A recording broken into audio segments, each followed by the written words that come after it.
Hi friends, recent డేస్లో భారతదేశంలో falls కేసులు అనేవి చాలా వేగంగా నమోదవుతున్నాయి.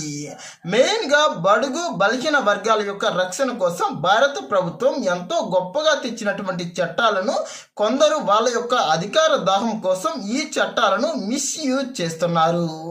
మెయిన్గా రీసెంట్ డేస్లో నమోదైనటువంటి ఈ ఎస్సీ ఎస్టీ అట్రాసిటీ యాక్ట్ కింద చాలా వరకు దాదాపుగా 30% కేసులు ఫాల్స్ కేసులే అని చాలా సర్వేలు కూడా వెల్లడించాయి.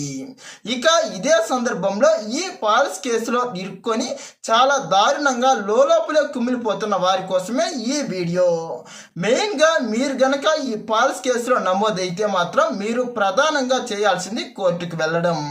ప్రధానంగా కోర్టులో గనక మీ పైన ఫాల్స్ కేసు వారు పెట్టినట్లు మీరు ప్రూవ్ చేసుకుంటే ప్రధానంగా భారతీయ న్యాయ సంహితలో ఉన్నటువంటి 248వ సెక్షన్ ప్రకారం 2 లక్షల పరిహారం కూడా అందుకునే అవకాశం ఉంది.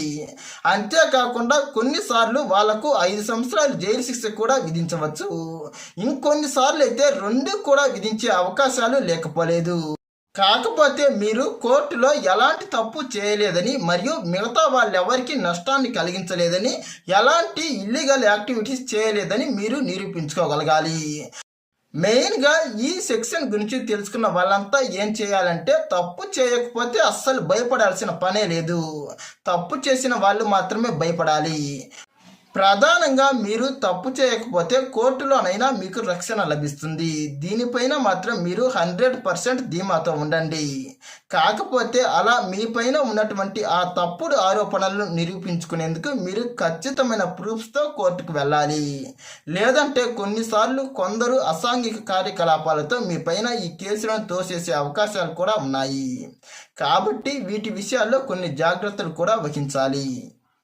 ప్రధానంగా నేటి కాలంలో 1955లో తీసుకుని వచ్చినటువంటి ఎస్సీ ఎస్టీ రక్షణ చట్టం మరియు 1987లో తీసుకుని వచ్చినటువంటి ఎస్సీ ఎస్టీ అట్రాసిటీ యాక్ట్లను ప్రస్తుత కాలాల్లో చాలా మంది దారుణంగా మిస్యూజ్ చేస్తున్నారు.